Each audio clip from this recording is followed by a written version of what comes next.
दोस्तों, मैं राहुल नागपाल और हम हैं गाजीपुर बॉर्डर। गाजीपुर बॉर्डर पर वैसे तो किसान आंदोलन चल रहा है, लेकिन इसी किसान आंदोलन में कुछ ऐसे भी लोग हैं जो अपनी फरियाद लेकर के यहाँ आए हैं। शायद इसलिए आए हैं कि कोई किसानों का बड़ा नेता उनकी आवाज़ को बुलंद कर दे, या इसलिए लेकर के आए हैं कि कोई मीडिया वाला उन पर भी थोड़ी सी रोशनी डाल दे। ऐसे ही शख्स हमारे साथ हैं लक्ष्मी नारायण शर्मा।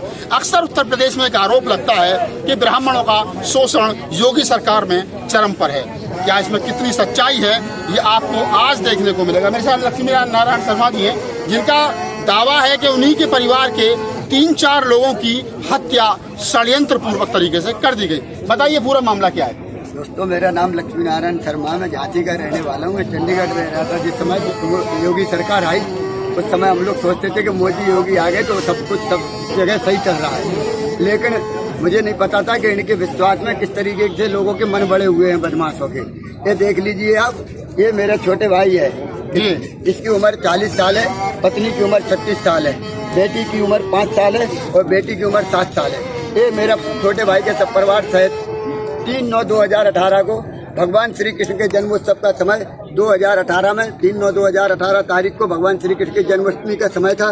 जिस समय मैं चंडीगढ़ के पंचकूला में जन्माष्टमी मनाया, उस समय मेरे छोटे भाई की सब परिवार सहित उत्तर प्रदेश से ले जाकर, झांसी उत्तर प्रदेश से ले जाकर मध्य प्रदेश के ग्राम गाता गितौर, थाना मेहगांव, जिला भिंड, चंबल संभाग में मार के गाड़ी को पानी में धकेल के उनकी हत्या की जा रही थी। गाड़ी में टोटल कितने लोग थे? 7 लोग थे जी। और देखिए ये हत्या करने का सबूत देखिए, ये देखिए इसमें जो है आगे बैठा और पीछे बैठा व्यक्ति कैसे बच गया। ड्राइवर तो समझिए, इनका कहने का मतलब ये है कि गाड़ी में टोटल 7 लोग थे। 7 लोगों में से एक फैमिली के 4 आदमियों की डेथ हो जाती है और बाकी 3 आदमी बच जाते हैं, उनको खरोंच तक नहीं आती। पुलिस कह रही है कि एक्सीडेंट है तो फिर 3 लोगों की के साथ में किसी भी प्रकार से कोई भी किसी भी प्रकार से खरोंच तक क्यों नहीं है? जी बताइए। देखिए, मैं इसे 100% मर्डर साबित कर रहा हूँ और ये एक्सीडेंट दिखा रहे हैं। मैंने इनसे पूछा, आगे बैठे व पीछे बैठे व्यक्ति तेजी लापरवाही में इन्होंने गाड़ी दिखाई FIR में, तेजी लापरवाही में गाड़ी थी साजिश के तहत, तो आगे बैठे व पीछे बैठे वालों को चोट क्यों नहीं आई? एक ही फैमिली पूरी खत्म क्यों हुई? आप बताइए, ये मर्डर का सबसे पहला संदेश होता है। दूसरी बात, आप कहाँ गए अपनी एप्लीकेशन लेकर के? देखिए, मैं आपको पहले ये बताता हूँ कि सारी जगह मैं गया हूँ। देखिए, मैं UP MP के IPS अधिकारियों से मिला, थाने अध्यक्षों को मैंने रिपोर्ट दी, IPS अधिकारियों को रिपोर्ट दी, मुख्यमंत्री को रिपोर्ट दी, गृह मंत्री को रिपोर्ट दी, उत्तर प्रदेश मुख्यमंत्री को, गृह मंत्री को रिपोर्ट दी, केंद्र के गृह मंत्री को बार-बार रिपोर्ट दी, केंद्र के प्रधानमंत्री को बार-बार रिपोर्ट दी, चीफ ब्यूरो को रिपोर्ट दी। तो चीफ ब्यूरो ने मैंने को बोला कि मैं डायरेक्ट नहीं ले पाता, लेकिन मैं लेता हूँ। उसके बाद में आप ये देख लीजिए, ये जितने भी ये रिपोर्ट हमने दी है, ये सबकी कॉपियाँ हैं ओरिजिनल। और मैं आपको बताता हूँ, इसी में एक सबसे बड़ा सबूत मैं देता हूँ कि जिन लोगों को, इन लोगों को गांव वालों ने, आप बताइए, मैं एक गरीब आदमी हूँ, अपना मुकदमा नहीं लिखा सका सही से, क्या मैं किसी गरीब आदमी पूरे गांव को खरीद लेगा? पूरे गांव ने लिखित हमको बयान दिए हैं। ये एफिडेविट हैं, देखिए इसमें फोटो वाले एफिडेविट हैं, ये जिसमें फोटो लगी हुई है, ये एफिडेविट हैं। इसमें एफिडेविट में उन्होंने दिए हुए हैं पूरे गाँव वालों ने कि हमने जब इनको पानी में से निकाला तो किसी के पेट से पानी नहीं निकला, बोले किसी इन लोगों की मृत्यु पानी में डूबने से नहीं हुई।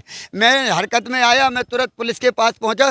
पुलिस ने, मैंने कहा, मैं तो सरकारी आदमी को मानता हूं, सरकारी को, गांव वालों को नहीं मानता। मैंने क्यों नहीं किया? अब ये बताइए कि आपको किन लोगों पर शक है? सुनिए, मैंने उन्हें नाम दर्ज रिपोर्ट दी, जिन लोगों पे है उनको पता है। उसके बाद में मैं जल पुलिस हरिद्वार के पास गया, जल पुलिस नर्मदा नदी पर गया, जल पुलिस उज्जैन में क्षिप्रा नदी पर गया, जल पुलिस हरिद्वार के बाद बनारस में गया। वो भी तो सरकारी है जल पुलिस। उनका भी कहना यही है कि यदि किसी को मार के गया, मैंने उनसे पूछा, सर आपदा में कुछ हो जाए तो क्या होता है, आप कैसे बचाते हो इंसानों को? उन्होंने कहा, मैं उल्टा करके तुरंत उल्टा करता हूँ, पानी में से निकालते, पानी निकलता, बच जाते हैं कुछ लोग। तो बोले जब किसी को मार के ही डाल दोगे तो थोड़ी पानी में निकलेगा। तो ये वो तो सरकारी था, उनका और गांव वालों का एक ही कथन आया। मैंने आगे इनका चार्जशीट मांगी, मैं IPS अधिकारी के पास गया, भिंड के SP को बताया, श्रीमान जी ये सिस्टम देखिए आप, ये बताइए ये क्या सिस्टम है? मैं कि इसमें लिखा हुआ है कि स्टीयरिंग फेल, गेयर बक्सा फेल, सब कुछ फेल।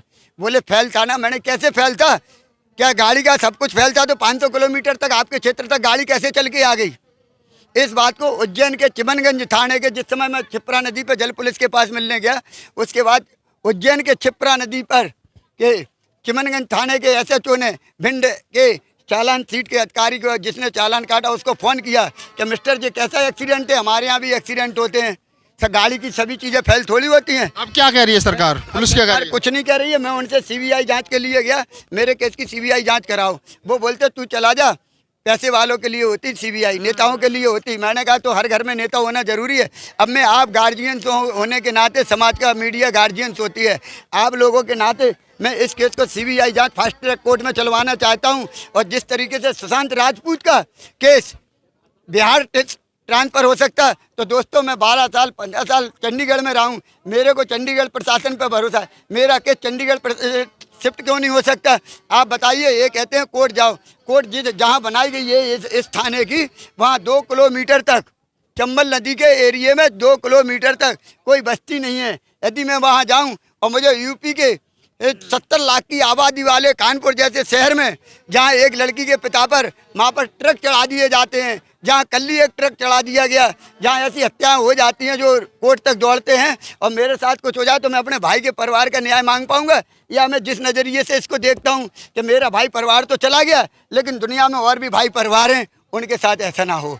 इसलिए मैं इस केस को भाई साहब आप लोगों के मार्फत चाहता हूं, और इसीलिए मैं तन मन धन से सारे लोगों से सहयोग मांगता हूं कि जो मेरी गरीबी का नाजायज़ फ़ायदा उठाते हैं, हमसे कहते तू चला जा, तू तो भिखारी है। यदि दोस्तों भारत की जनता हमें सहयोग करे, और मैं चाहता हूँ कि मैं इस केस को सुप्रीम कोर्ट तक लड़ूंगा, ताकि इन लोगों को मैं फांसी दिलाने में कामयाब हो जाऊं, क्योंकि ये 100% मर्डर है। मैं एक बात और कहना चाहता हूं, हिंदुस्तान का कोई भी IPS अधिकारी, योगी सरकार का, मोदी सरकार का, यदि कोई भी IPS अधिकारी इस केस को एक्सीडेंट साबित कर देगा दोस्तों, तो मैं उसकी पेशाब से मूंछ मड़ा लूंगा। वरना जितने भी ये सबूत हैं, ये देखिए, ये मर्डर के सबूत हैं, ये जितने लिखे हैं मर्डर के सबूत हैं।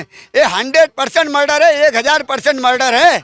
ये देखिए 42 लाख रुपए के पीछे। तो लक्ष्मी नारायण शर्मा जी थे, जिन्होंने अपनी जो उनकी समस्या है वो बताई, किस प्रकार से उनके परिवार, उनके छोटे भाई का और उनके परिवारों का जो है वो कह रहे हैं कि हत्या हुई है, जबकि शासन प्रशासन ये कह रहा है कि हत्या नहीं हुई है, एक हादसा है। क्या सही है क्या गलत है? गलत है तो लक्ष्मी नारायण उनके परिवार को न्याय मिलना चाहिए, और पुलिस को जैसी उनकी मांग है कि CBI जांच हो और फास्ट ट्रैक कोर्ट में मुकदमा चलाया जाए, और इनके न्याय, जो भारत में सब न्याय सबके लिए जरूरी है, इनको न्याय मिलना चाहिए। मैं राहुल नागपाल, कैमरामैन CL बौद्ध, गाजीपुर बॉर्डर।